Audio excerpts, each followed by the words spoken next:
नमस्ते साथियों, व्याकरण सीखने की श्रृंखला में आगे चलते हैं हम आज अगले बिंदु के साथ। उसका नाम है वाच्य। वाच्य के प्रश्न छोटी क्लासों से लेके यानी 6th-7th से स्टार्ट होकर और आरपीएससी तक भी जाते हैं। बहुत सारी प्रतियोगिताओं में हिंदी में वाच्य से संबंधित प्रश्न पूछे जाते हैं, लेकिन बहुत बच्चे इसमें अटक जाते हैं या कंफ्यूज हो जाते हैं, जबकि बहुत ज्यादा बड़ा बिंदु नहीं है, इसको समझना इतना मुश्किल भी नहीं है। उसी के बारे में मैं आज आपको बता रही हूँ कि वाच्य होते क्या हैं।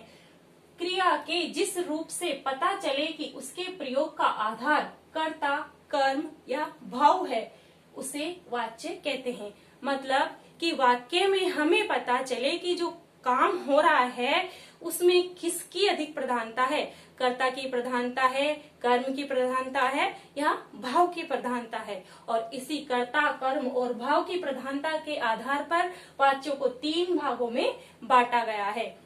पहला है कर्तृवाच्य, दूसरा है कर्मवाच्य और तीसरा है भाववाच्य। कर्तृवाच्य में कर्ता प्रधान होता है, यानी जो कार्य हो रहा है उसमें कर्ता की प्रधानता अवश्य होती है। जैसे मैं एक उदाहरण से आपको समझाऊं, यहाँ मैंने लिखा है कवि कविता लिखता है।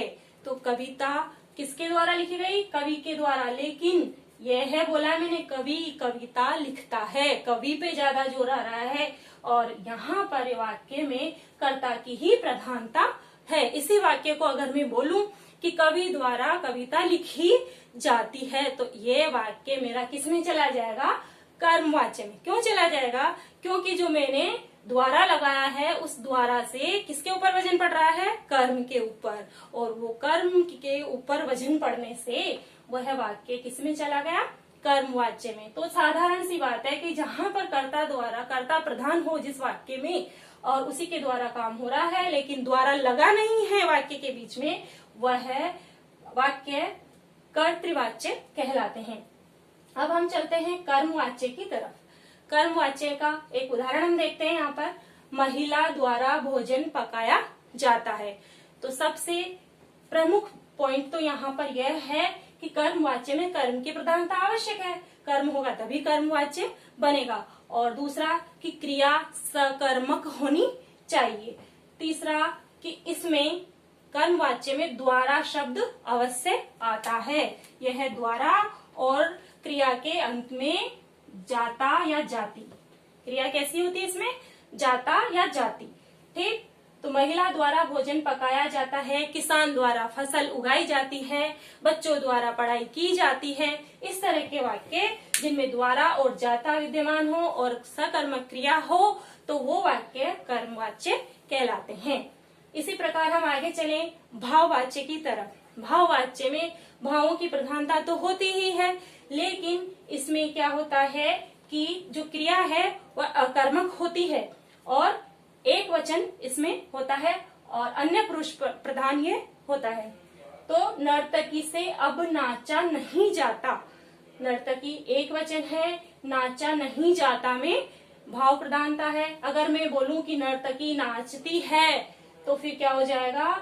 यह कर्तृवाच्य हो जाएगा। लेकिन नाचा नहीं जाता तो इसमें क्या होता है? इसमें भी जाता अवश्य आता है और एक वचन होता है और क्रिया क्या होती है? अकर्मक होती है। यहाँ पर कोई कर्म नहीं है, तो वह कहलाता है भाववाच्य। अब मैं थोड़े से कुछ नियम बताऊंगी कि कर्तृवाच्य से कर्मवाच्य को कैसे बनाया जाता है। उदाहरण है यहाँ पर कर्तृवाच्य से कर्मवाच्य रूपांतरण यानी बदलना।